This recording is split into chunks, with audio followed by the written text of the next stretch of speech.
What's the story of the person who designed the coat of arms of the Republic of Ghana? Welcome to Legends of Africa on History Time with Yao Anoche Frimpong. My name is Kafui Day, and today we find out about another great Ghanaian, another great African whose name must never be forgotten.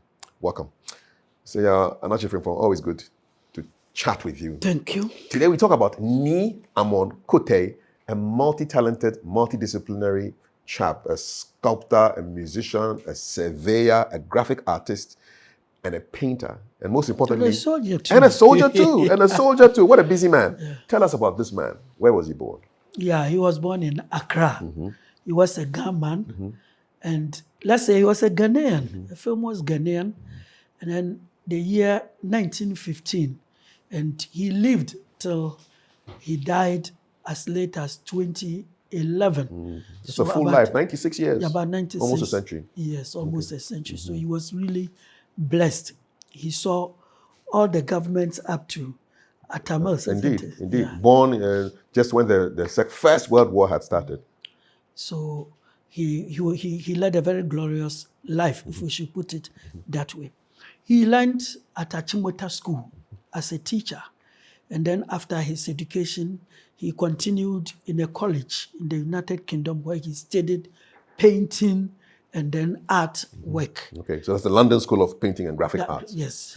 Then he came to Ghana and he set up his own work, doing paintings and then doing photography and a lot of things until he attracted the attention of the colonial government, so that during the Second World War, he will be made to join the cartography department, those responsible for making maps. You know, map goes with painting. You draw the map of a certain area, and then you put in the landmarks, which would help the soldiers at the forefront to be able to determine where they were supposed to, what they were supposed to do, where to go and where not to go. So he was of great use to the British. Then after the war, definitely he will come home to continue with his work, as you have mentioned, doing a lot of music, teaching, and then, because he started as a teacher, and then doing sculptural work and surveying until, again, he caught the attention of the government. And it is said that in 1954, 55, 56, both the new government that was coming in, and I mean the Nkrumah government, and then the colonial government that was going out, invited him to draw what would be the coat of arms of Ghana. So he had the instructions, and just before independence, he was able to complete his work. In fact, just 3-4 days before independence, he completed his work. And it was sent to the Royal College of Herald for it to verify whether what he had done was up to standard. And it will be up to standard because when Amon Kotei was doing his work, he himself says that he put together all the coat of arms of the independent nations then. Talk about Russia, talk about China, talk about Britain, France, all the European countries, America, everywhere. He put all of them, their coat of arms there, and looked at them as a way of educating himself in order to do something unique for his own country. And of course, and to give him inspiration. And after finishing his work, it was actually voted as one of the best coat of arms in the world. Let's back it up a bit. What is the need for a coat of arms, and what was the coat of arms that was operating before he was commissioned to do this one for Ghana? So you've asked two questions. Yes, indeed. You know, so let's talk about the latter one. The coat of arms was a palm tree with an elephant standing beside it, or we say that underneath it. And this is what the colonial authorities used for the Gold Coast, for the Gambia, for Nigeria, Lagos, and Lagos, then Lagos, and then Sierra Leone. And if there will be a change, it is only within that you find the embossment, let's say GC For Gold Coast. for Gold Coast, maybe G. For Gambia. Yeah, and then SL. Yeah, for Sierra So Leone. very good. Otherwise, they were the same. Same. So more or less, they considered us as the same territory. They consider the same territory. How is that significant? How significant is that they had one coat of arms to cover 4 distinct territories, which are not even bordering each other, because they had French territories dividing them? So that should tell you their mindset, that they came here for territorial expansion. So as they lived in Britain or France, they saw your country as overseas Britain or overseas France. And that was why whatever you had here, they took away as of right, because it belonged to them. It was for them as of right. So for them, there was no difference between Sierra Leone and the Gold Coast. No difference between Nigeria and Gambia. We were the same colonized people, the same backward people, the same people who had to be exploited, whatever you found there. Is it significant to you that on this, the badge, the colonial badge, there was no representation of what they were exporting out of their territories? Because you had an elephant. If it was something around Ivory Coast, I would understand, because Ivory Coast, by its name, is named after the teeth of full elephants. of elephants. Yes, but you have an elephant, and then you have a palm tree. Ghana was not known for significant palm exports. Elephants, I don't know. Not much. No. So what do you think was the thinking behind having an elephant and a palm tree as a colonial badge or coat of arms? Seriously. You see, Africa was considered something like a bush, a vegetation, but above all, a source of raw material exploitation. You see that there is this elephant that is a bush animal, savage one, not like a dog or a cow. And then you see the palm tree, that is a source of income. Our elders say that the palm tree is so profitable. Every part of the palm tree is so profitable. So they will give you the most profitable of trees, and then the biggest of bush animals. The Fantis have a saying that Osune Chirinyi Abua, beyond the elephant, there is no animal. So they picked the most conspicuous animal in Africa that they could find. And they also picked the most conspicuous tree that would be found.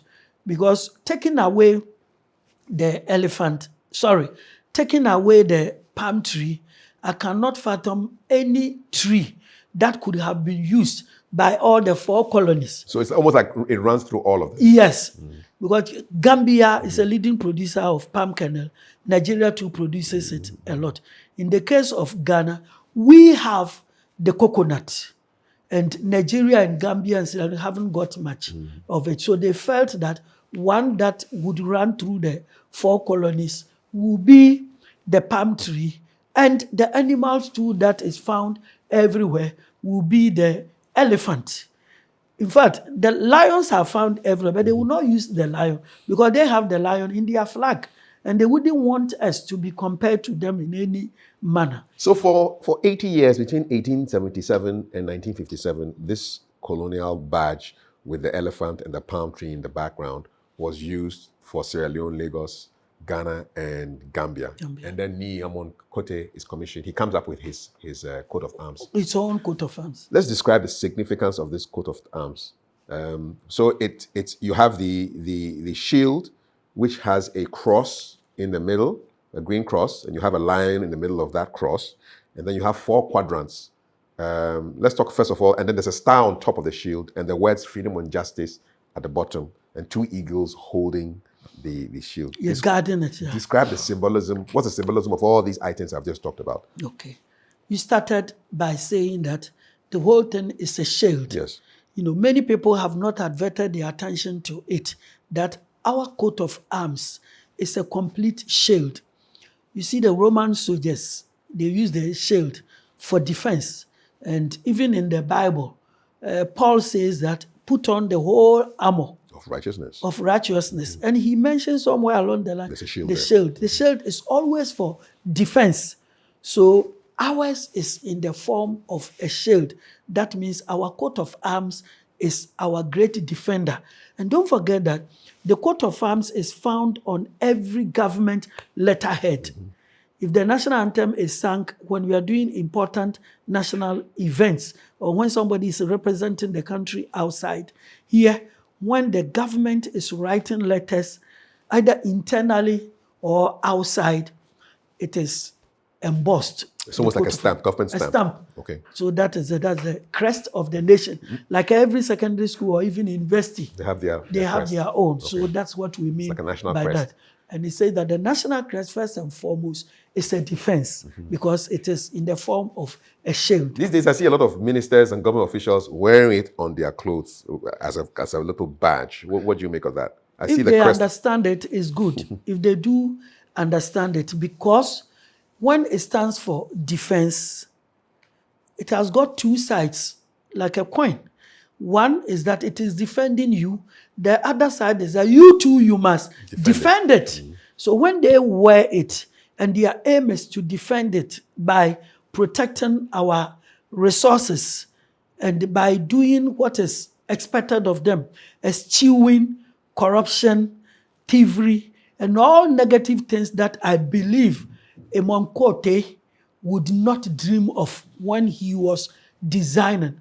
And that is the reason why they wear that as a badge and as a watchword, then I believe that they are on the right path.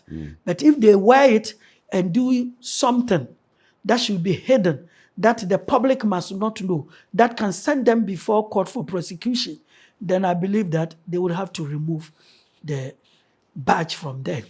Now continuing. No, you see the shield. And then let's start from the top. Topmost is the black star, painted with gold. Now, the black star represents the freedom, the independence we're having, the new African personality. No, we are black people.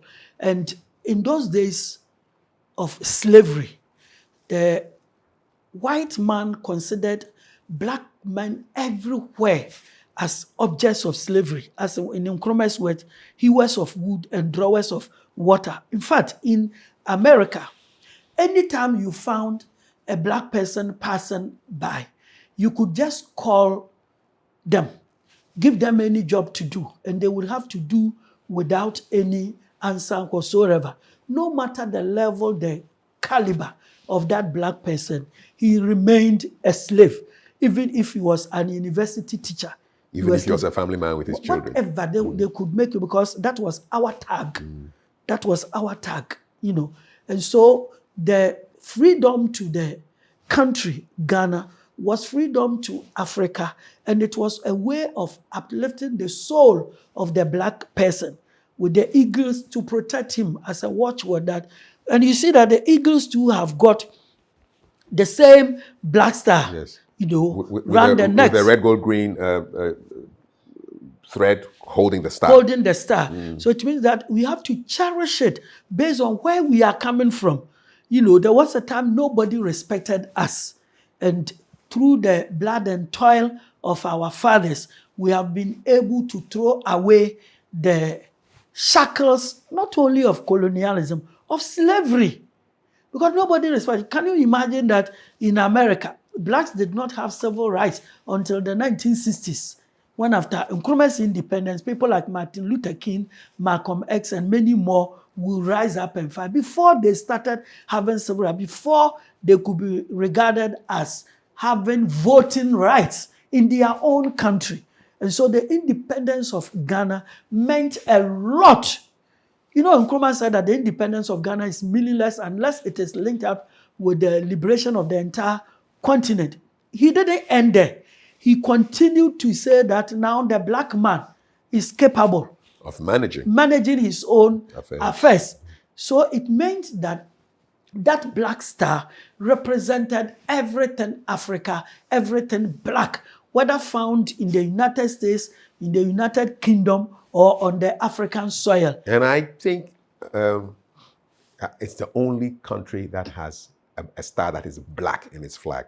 There's no country with a black star. No country. It's only Ghana. It's only Ghana because as you know that the moment we have also used it, it becomes difficult for others to copy the same thing. Because I've seen gold stars, I've seen white stars, but I haven't seen a black star. Ture's best friend was Nkrumah, and they were called the brother presidents. Even though they copied the red, gold, green, they left out the black star. Yeah. And I believe that it will also be a big symbolism, a memoriam, an acknowledgement to this country, Ghana. What do you say to those who say spiritually stars are not black? And so, I mean, physically, you don't see a black star. A black star cannot shine in a star, so in the sky. So, Osagyefo was wrong in putting a black star in the middle of our flag. He wasn't wrong. He wasn't wrong because any time that you stand out among others, we call you a star. So when you have a black star, it means that black people are now standing up among others, even though it goes back a bit earlier, some 2 centuries earlier, when a famous Ghanaian, Professor Anton William Amo, became one of the foremost philosophers in Germany, the very land of philosophy, and lectured in about 4 German universities, Halle, Leipzig, Wittenberg, and Helmstedt. And then one German chancellor described him as a black star because at that time, every black man they saw was a slave. And as a slave was not given education. And this was the first black person to have been given education. And he didn't learn any ordinary thing, but philosophy, and lectured white people in very prestigious institutions. And so therefore they called him the Black Star. And this man, Marcus Garvey, also studied Amo and decided on the fact that one day all black people will come together and come back to Africa in a ship called the Black Star. And Kwame Nkrumah went to a predominantly black university, Lincoln, where he caught up with these African Americans and the Caribbeans. And he had the idea of the Black Star. Then he comes to Britain and goes to the British Museum where he learned about Anton William Amo. That Amo was a Ghanaian from Axim, less than 5 miles from his hometown in Crawford. So he was so fascinated about that and decided to go everywhere he went with the tag Black Star, except that Nkrumah was so careful because he didn't want to be seen as an Nzema, not even much as a Ghanaian, but as an African. So there was no way he could have told Ghanaians that I'm using this because of Amo, for people to think in a very parochial manner that, because they come from the same area. No, Amo did not represent the Nzema people. He represented black people, Africans. And I'm sure you have read Amo and you know that in Germany, anytime he signed his name, he added African to it. Anton William Amo Affair. Antonius Guillermus Amo Affair. Affair in Latin is the word African. So Amo didn't see himself as a Gold Coaster, a Guinean. He didn't see himself as an Nzema man from Azim. He saw himself as a black person. And that was the way Nkrumah also saw all of us. Black people coming from the same mother, the same father. No distinction whatsoever. And we are supposed to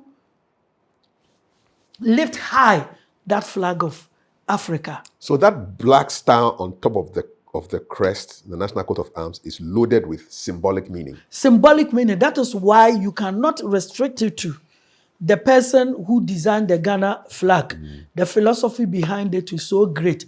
Because if you read about the history of the national anthem, even though it was a famous musician, a composer, whose name is on top of it, because it was composed before we had our independence and still had the name Ghana, which Nkrumah would later use, it will let you know that Nkrumah smelled in it. He had a part to play in it because of his whole idea of the African personality and the new Ghana he was building.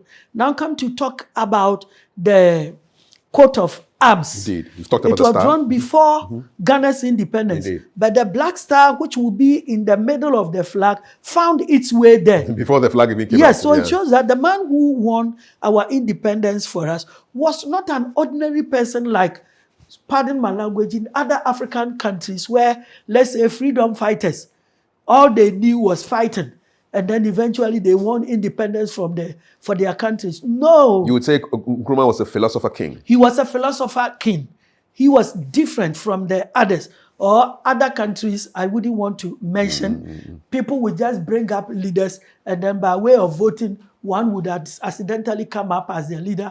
Some other countries, especially almost all the French-speaking countries, where the French would handpick people because they were afraid that if you made a mistake for the people to make their own choices, they would choose people from the left. You know, in those days we had the left, the Soviet Union, Socialists, yes. very good. You know, in the case of Ghana, it was somebody who had started a full education at Achimota, having met Agri, teaching him what the African stood for in the modern world, and then actually pregnant with that idea, strictly going to a black university, coming to Britain to organize various African students, and then coming back to Ghana, not because he had been employed to do any work, but just for the sake of freedom. This was the man who became our leader. And so he had a hand in the making of the coat of arms, he had a hand in the composing of the national anthem, and he had a hand in the making of the national flag. And so this symbolic star sitting atop the shield, we'll talk about the shield a bit, but there are two eagles holding the shield, wearing the black star. Amon Kotei says that the whole idea of the eagles he borrowed from Agri. You know, he attended Achimota School, where Agri was a founding father. He said that he had heard it many times in Achimota, what Agri told them. And the story was very simple, that one day a hunter found an egg, brought it home and gave it to the hen, you know, that was laying eggs. And then they got hatched. And then he discovered that they were the same on the day that they were hatched. Then as they moved on, or time went on and they were growing, the eagle started developing something. You know, at a certain point, the egg that he introduced, yes, into it started behaving differently. Differently, because he was different. He came from the forest. So he started behaving differently. They would go out, he would try to, you know, whenever he saw the others jump a bit, he would do it. And he saw his was easier and higher until he started flying. And he saw that he could fly and remain there, and the others could not. So at a certain point in his life, he discovered that he could even fly to the skies and decide not to come back again. Then he said to himself that I don't belong here. I belong to a wider space and territory beyond that small cage where, or coop, where they will keep us. And Agri said, this was the African, where we have come from. Call it a forest or whatever. We don't belong to the place where the white man wants us to be. We can blossom, we can actually spread everywhere in the world and take dominion wherever we go. And so Amon Kotei says he was fascinated by this, and he felt that it was so philosophical, he should add to the Ghana coat of arms so that the students, the pupils, and everybody who will come to learn it would know that we can fly high, high, high, high. And we fly, not just flying. You see that we are protecting the shield. We are protecting everything within the shield, all the entities that have symbolically been placed in the shield. And so now to the shield itself. So the shield is divided into four by a green cross, St. George's cross. In the middle of that cross is a lion. What's the significance of that cross and the lion before we even talk about the quadrants? Okay. The significance of the cross, and you have rightly mentioned it, St. George's Cross. Now in Britain it is red, and Amon Kotei made ours green. So you see the cross in the middle. The St. George's Cross was a cross that represented St. George the Saint, the guardian saint of the English people. The English were masters of the sea. They were the most impregnable kingdom in Europe. You know, the British will say that you can conquer the waves, you conquer everybody, but you will never be able to conquer the British. And they try to say that for them, the Roman Empire could not even conquer them. And they say with all the pride that in the Second World War, Germany actually defeated France. France was the first country to have been overrun. Holland, named them Belgium, Poland, every country. Germans just ransacked them. And in the case of Russia, that was even able to withstand them. Russia lost over 16 million souls before they could stand Germany. But the British were never conquered by the Germans, both in the First World War and in the Second World War. The First World War, France was easily overrun by Germany. So Amon Kotei was saying that when you have a great soul, you name your child after him. Once the British have that guardian saint behind them, leading them in wars, far back in the 12th centuries, they have been conquering, up to today when they came to conquer Africa. And look at America. You know, the whole country, America, United States of America, speaks English. Used to be British colony. And then Canada. But for that part, small part called Quebec, everywhere, English. Go to Australia, whole continent, English. New Zealand, come to Africa, South Africa, Nigeria, Gold Coast. India. And then the other one, Malaysia, Sri Lanka, Singapore. Malaysia, Singapore, Pakistan. Look, Amon Kotei says that who's so proud, who would not want to be a Roman? So we too want to be guarded by the guardian saint of the British people, so that we will flourish, we will be great, and we will see no defeat in our lives. Is it not interesting that he didn't jettison or throw away everything connected with colonial leaders, but saw something useful and decided to incorporate it into and put it in our flag, into our coat of arms? That was the philosopher he was, and that was why we remember him. Because, you see, the British people, starting from the bond of 1844, 6 March 1844, up to 6 March 1957, about 113 years or so, you know, part of our culture has become British culture. And the first and the most conspicuous is the language. They have given you a language. We are speaking English. We are speaking English. You understand? And then two, you make me laugh. We are speaking English. And the second you are one wearing is their that, clothes. Yes, wearing their. I'm wearing theirs. You have come out of it, but this one, you see, and your sheep.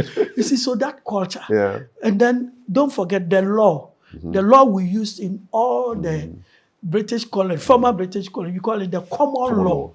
And we cannot depart from it. That gave you your profession. My profession. You understand? So many things. And then, Lawyer, you owe a lot to the British. Not me alone, you, all of us. All of us, yes. All of us, our accent. Yes. And you know that the Ghanaian accent is the closest to the British. And it used to be called Britain's model colony. When you see Queen Elizabeth speaking or Prince Charles speaking, immediately you see a Ghanaian speaking, as if we were British and they were Ghanaian. They really worked on our minds. Yeah, unlike, look at the way Nigerians speak. You know, when Nigerian is speaking or Sierra Leonean, you have to be very attentive to understand him very well. When a Ghanaian speaks, It's clearer. oh, it's so clear. I remember when I went to South Africa to study, when they met me at the airport, they shook hands with me and said, "You are from Ghana, the country that speaks the clearest form of English, clearer even than the British." So this man, what do you call him? Amon Kotei. Amon Kotei, considering these things. And then the schools and institutions they set up.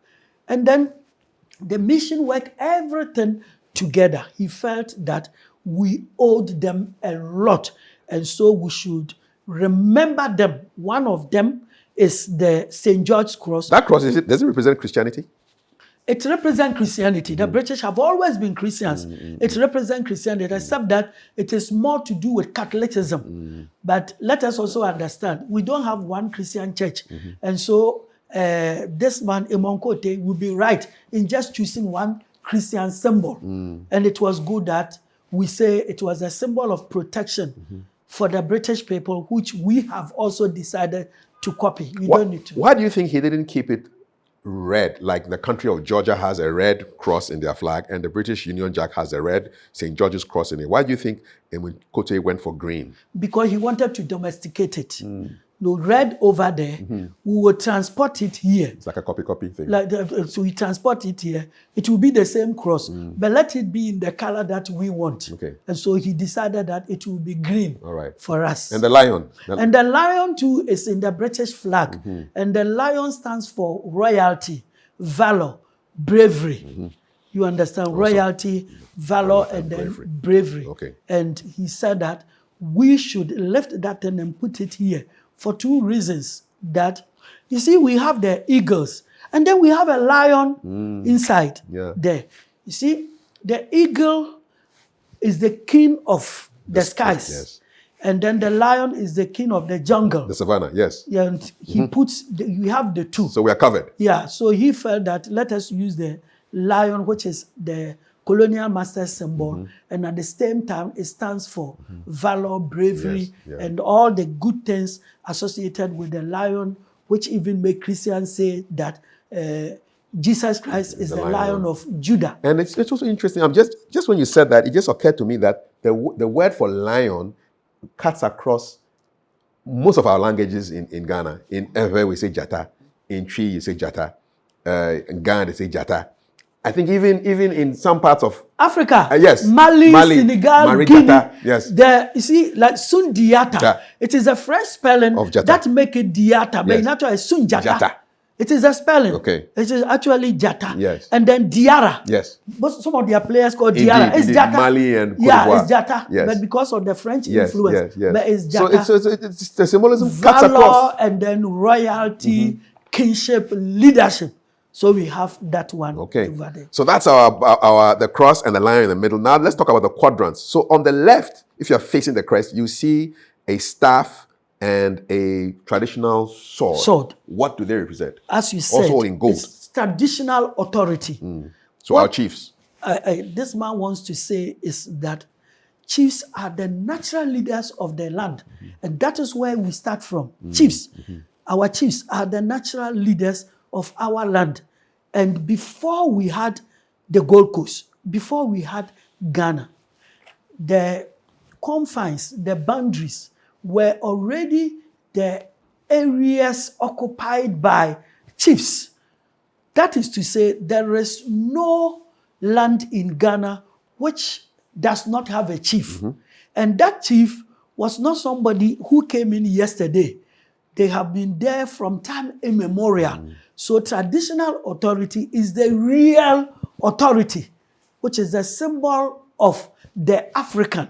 And everything is built on traditional authority. So it's symbolic that because we read from right to left, you're reading English, the first thing you see on the crest would be the traditional authority. Very important. So they were here first. Yes. You see that he took a very long time in designing it. Yes. So maybe initially he would start putting, no. Somebody said, no, if it goes there. It must have a meaning. So let's start from our chiefs. That is natural leadership. In fact, it's good that in 1925, thereabout, this man, Gogisbeck, they defined chiefs as the natural leaders of the people. And then the lawyers and the intelligentsia, he called them the self-appointed leaders of the people. And today, you see that today people are beginning to hate politicians. Anytime you are talking and you bring in the word politicians, people get angry. Now Amon Kotei is saying that Amon Kotei knew that And he said the right people are our chiefs. So you put them on the left. Put them on the left top to start from them. Start from there. That's where we start from. That is class 1. Class 1. Without starting from class 1, you can never go to class 2, class 3, class 4. And then right across on the right side of the quadrant is a white building with some waves. Describe that building for me. It's not an ordinary building. It's a castle or a fort. Was it Christiansborg Castle? People think it's Christiansborg, but it is just a castle Representing the European influence on our lives. So Amon Kotei didn't want to have a sharp division between our past, colonial past, and the new Ghana that was coming. Is that correct? So he still wanted to show that, listen, the people are going, but they are still around. Very good, because we came to have Ghana. And Ghana was not an old existing entity. No, it changed to Ghana because there was an existing name. And that name was the Gold Coast. That name was the Gold Coast. Why the Gold Coast? Because the people of this land had an interaction with some foreigners, and they were not ordinary foreigners. All the major European powers came to Ghana. Whereas when you go to a country such as South Africa, only the Dutch and the English went there. The Portuguese went, and then they went away after discovering Cape of Good Hope. They continued. But those were established. Dominant people, very good. In the case of Ghana, the Danes who built Christiansborg, were dominant. They didn't build; they actually bought it from the Swedes. They were very dominant. The Swedes built Christiansborg, and then the English built Cape Coast Castle. The Portuguese built Elmina Castle, and then all the major European powers like the Dutch were here, and then the Germans, the Brandenburgers, they came to Princetown and built Fort Groot Fredericksburg. The Spanish were here to trade. The French were here to trade. You understand? So taking out the Belgians, all the European powers came to have a relationship with us. And so today, if we have the English language and we even have some of the European words still with us, do you know Asopata, Mpabwa, the footwear, it's a Portuguese word. And then Bodo, what the Fantis call Bodo, and the English call bread. And it's from the, what do you call it, Portuguese word pano, which the Ashantis, bread. Yes, bread. Pan. Fantis say pan. Yeah. French say pain. Pan. Du pain. And then these people, the Fantis will say pan. And then the Ashantis will corrupt it to brodo. It's from the Portuguese. And then tomatoes, avocado, pear, onions, so many things they brought from Europe or South America or the Caribbean. So their impact, I tell you, can never be dispensed with. A short while ago, we were talking about Anton William Amo. It was the Dutch who sent him to Holland, and later the Germans took over. And apart from that, it was these same Europeans that planted their the significance of their dominant culture here, and that was Christianity. And they brought alcohol here. They did slavery here through the forts and castles. Imagine Elmina Castle, the first edifice to have been built outside Europe. And it contained a dungeon. So when Azambuja was looking at Nana Kwame Ansa, and Nana Kwame Ansa, the chief of Elmina, telling him that my people are almost naked, and look at how gorgeously you are dressed, and you still say you want to come and live with us. And the man said, yes, I want this place. Azambuja was looking at two things. The people Kwame Ansa thought they were naked were wearing heavy gold everywhere on the body. Everywhere. So you think you are naked? No! The value of what you are wearing is 1,000 times what I am wearing. And then he saw well-built men standing there. What Kwame Ansa did not know was that from Elmina, they were going to the New World, the Americas, and they would need human beings, cheap labor.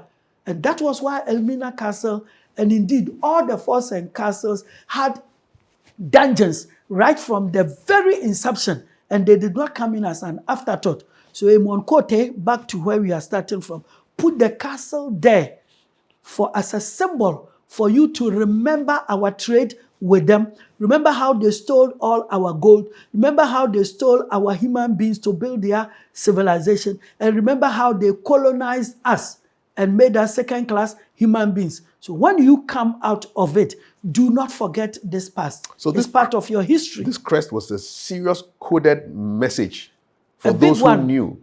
A big one. Because there was so much loaded in those pictures. And today, those who did not know will come to know that people don't just say the coat of arms of Ghana. It's like a fashion item.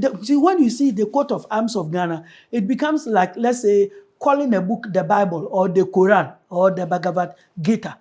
It is nothing. But when you open it, then it changes your life. And then you are born again. So when you see the coat of arms, don't just see from the face of it, coat of arms, but go into it, starting from the traditional authority. And that's why we call every chief Nana. It's not the Nana, it's the ancestors whose name have been given to you, whose authority he's holding. In Nepal, it's the same. We say Togbe, which is a grandfather. So it's not an ordinary person standing there. And then come to the castle, that the influence we had, the influence we have had from outside, anything that is not African, but the Europeans brought to us, the way we dress today, the way we eat with the cutlery set, the way we cut our hair, whatever we do, wearing watch, it's not African. Wearing this ring after marriage, it's not African. Amon Kotei says it has become part of us and we cannot throw it away because we have also influenced them. Yeah, exactly. Many people did not know that the art of wearing earrings was found by Azambuja, the Portuguese, when they came to Elmina. And now even Queen Elizabeth in her lifetime was wearing earrings. Everybody was wearing. But theirs is that when they take something for you, they don't acknowledge it. In our case, we always acknowledge. So it makes others think that we always borrow from them. They don't borrow from us. They also borrow a lot from us. And Amon Kotei says, to a very high extent, they have influenced our culture. We have also influenced theirs. They have influenced us more. Put the castle there for people not forever to forget the slave trade. Could you remember the days of slavery? Yes, indeed. It's somebody's song. Burning spear. You understand? Yes. And look at our brothers and sisters in the Caribbean, like Bob Marley and others, talking about Africa Unite. That is the castle that will make people know that this is the reason why people moved from this land to form a country called Jamaica, which is a fancy word meaning Jamaica. That is a symbol of the castle. Let's move on. So the last two quadrants, the one on the left has a tree. What does it symbolize? The tree talks about the rich land that gave birth to you, Kafi. That rich land that gave birth to our independence. The rich land that gave birth to our very being. But for the land, there will be no Ghana. But for the land, there will be no Kafi. But for the land, there will be nobody. But for the land, there will be no agriculture. And can you imagine that? It is through agriculture that Ghana became the world's leading producer of cocoa. It is through agriculture, this very land, that Nkrumah used through the cocoa resources to develop the country. And still, cocoa money is paying our staff everywhere, government workers being paid through cocoa money, development, everything through cocoa money. So the land is extremely rich, and we are supposed to protect that land because that is the only land we have got. That's a symbol of the tree. This is the only, look, you cannot extend Ghana's boundaries even by an inch. That will lead to war. If you go to the east, if you go to the west, it will bring war. It will go to the north, it will bring war. If you go to the south, then it means you are becoming insane. You are going into the Gulf of Guinea. So he said, what God has given us, that God-given land, this is what has made us who we are. I mean, whoever went to school, especially the pioneers, without agricultural money? You know, your own father was a diplomat, but his parents, you will see, were other fishermen. They sold onions. My father's school fees at Achimota were paid through the sale of onions that my great-grandparents grew and my grandmother sold at Makola. That is it. And my mother was a market woman. That's it. So through the same thing. So Amon Kotei was telling us that the land is everything. And because that tree is green, he's telling us that we should protect it. Why are we supposed to protect it? The eagle's eyes, you know, they are watching all the entities within the four square of the coat of arms. So I wonder what Amon Kotei would make of the illegal mining and the galamsey. that is the sad thing. So is whether going we are on now. protecting that green land God gave us, We're not respecting the coat of arms. it means we have to make our syllabus such that our children in primary schools would learn everything Ghanaian, starting from the coat of arms, the flag, the national anthem. Then you would understand The pledge as what well. we are, the pledge that Philip Bego made for us. And then I believe that you will be a true citizen, a patriot. Now we have the mine shaft. So the fourth quadrant has a mine shaft there representing the Gold Coast. He said that of all the countries in the world, it is this small country of ours which was given the name Gold Coast. Look at the name given to Ivory Coast. Ivory Coast, that is Elephant Coast. You understand? And then to our right, Benin, that way. It's called the Slave Coast. You understand? And go to South Africa. We even had rice, grain coast, the grain coast, where Liberia and all those places. Yes. Of rice. Yes. And then, any name at all given to places based on symbolism, so not just mere names, but what the people found there. Azambuja wrote in his report back to Portugal that he had come to find land where there was gold everywhere on the floor. And it's true. Just recently in Elmina, the moment the waves came up, people started collecting some gold dust. And people started doing galamsey there, and government stopped it. Go to Ashanti region, Eastern region, Brown Harbour region, when we were young. Anytime it rained heavily, people went out just to scout for gold. And imagine this today. Think about 600 years ago, when the population was so small and the forest was so huge and uninhabited. People could just go and pick gold everywhere. Like Kwesi Jane's story, that Ashanti man who found that big gold nugget and refused to give to the Ashanti. Our land is full of gold. That was why it was called the Gold Coast. And it wasn't just the coast; it was the whole land. The whole of the country. And so it was because it was the gold that attracted people here. So you see that the gold, the shaft, is opposite the land. So the land stands for all that the agricultural land that God has given us. And this one stands for all the mineral wealth that God has given us, the shaft. So not just the gold, the, manganese, the bauxite, diamond, and recently we are told that we have discovered lithium. So this is a very rich land which became the Gold Coast. So today, if we are called Ghana, symbolized by the black star, don't forget that you came from somewhere. Originally, you were called the Gold Coast, and you can't put words there. But when you put the shaft there, that is a gold mine, and immediately you remember Gold Coast, Ghana, the land of gold. And indeed, Ghana too means the land of gold. So it's gold everywhere. And then you come to the bottom of the crest where you have three words: freedom and justice. Also being protected heavily.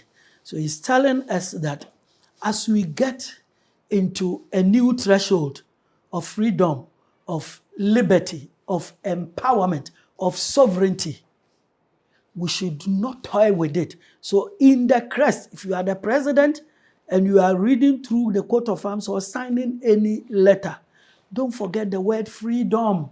That don't go and sell our freedom anywhere. If you are a Ghanaian, you are playing football, please don't sell our freedom Do everything with all your heart and your strength, as is found in both the national anthem and the pledge.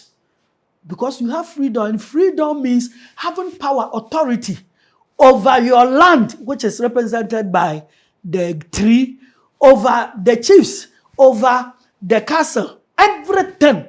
It takes freedom takes eminence over everything that you can imagine, and so you must protect it. Even God in the Garden of Eden gave freedom to Adam and Eve. That was why at the time they were eating the forbidden fruit, he did not appear there to tell, please don't eat it. No, he gave them the power of choice. That power of choice is called freedom. So we have a power of choice, the road to our own liberty, which through the blood and toil of our fathers we have achieved. And the symbolism of the lion and the eagle say that we must protect it jealously. Then justice. Justice. That is a very deep word. Justice in law. That's why we have the law courts. Yes. Of And justice. you're a lawyer, so it means a lot to you. Justice means accountability. Justice means accountability. So as you are free, there is nothing like unbridled freedom. You will be accountable for whatever you do. At the end of the 4 years, the government will be accountable to the people of Ghana. When you are working in any office, at the end of the month, there's a decision to pay you or to dismiss you. Whatever you are doing, do not think that you have that unbridled liberty such that you look here, you look there, nobody is watching you, and so you dip your hands in and you take it away as if there is no accountability. He says no. Amon Kotei says that there is always a third eye watching you. People are going to judge you. If you are a politician, you can win the election from the day you were born up to the day you die. But after your death, people will learn your history and judge you. Like Houphouët Boigny of Ivory Coast. He was a president throughout his life. You understand? And he died a president. Today, people are reading the history of Africa and are giving credit to people who lived and died very young, like Lumumba, you understand, like America Cabral, like Kwame Nkrumah, and are not giving credit to somebody who died as a president and ruled so many years. No. There's always a third eye watching you. When you are alive, you think you have control over everything. When you are in the office and nobody is there, you think you have control over the office. At the end of the day, Amon Kotei is saying that that freedom that you think you have is relative. It is only used to do the right thing for as long as you know that it goes with accountability. If you were a reverend or a preacher, I think what you have just said in a couple of minutes would be like a whole sermon, a sermon on the coat of arms, on what it means, not just to whatever ethnic group you come from Ghana, not just to Ghanaians, but it's a message to Africans, encapsulated to the world, encapsulated in this badge with being protected by two eagles with a star on top and the words freedom and justice under. I mean, this is a masterful piece of work by Nii Amon Kotei. I think so. And no doubt about that. Absolute truth. And so at the ripe old age of 82, he was given the Grand Medal Civil Division. Yeah, in 1997. 97, yes, by President Rawlings. Yes. And have we celebrated this man enough? I think what was given to him was not enough. I believe it's not late because we are creating more streets, building townships, and then the universities are expanding with new halls. We should begin to remember a man like this, at least on his own soil, Accra. You know, University of Ghana. I went there recently and I discovered that now they have Dr. Liman Hall, A.A. Kwapon Hall, and others. It's very good. But we must not forget a man like Amon Kotei. And not only University of Ghana. After all, every part of Ghana, we see the coat of arms. So any new university, any new institution, wherever the country is remembered, we must find a way of acknowledging this famous Ghanaian. Thank you so much for this deep dive into history, into the life of surveyor, sculptor, painter, musician, graphic artist, and the designer of the coat of arms of the the Republic of soldier. Ghana. And a soldier too. Yes, he was definitely in the army, the Royal West African Frontier Force, drawing maps for the soldiers on the front line. A multi-talented man who has contributed a lot to decoding the history of our country and for Africans too, and a lot to pick from this particular interview. What's your favorite part of the interview? How would you like Nii Amon Kotei to be further remembered? Put your comments down below. Let's have a conversation on History Time with lawyer Yao Anoche Frimpong. This was another episode of Legends of Our Time. My name is Kafui Day. Keep watching and watch out for the next video. Till then, God bless.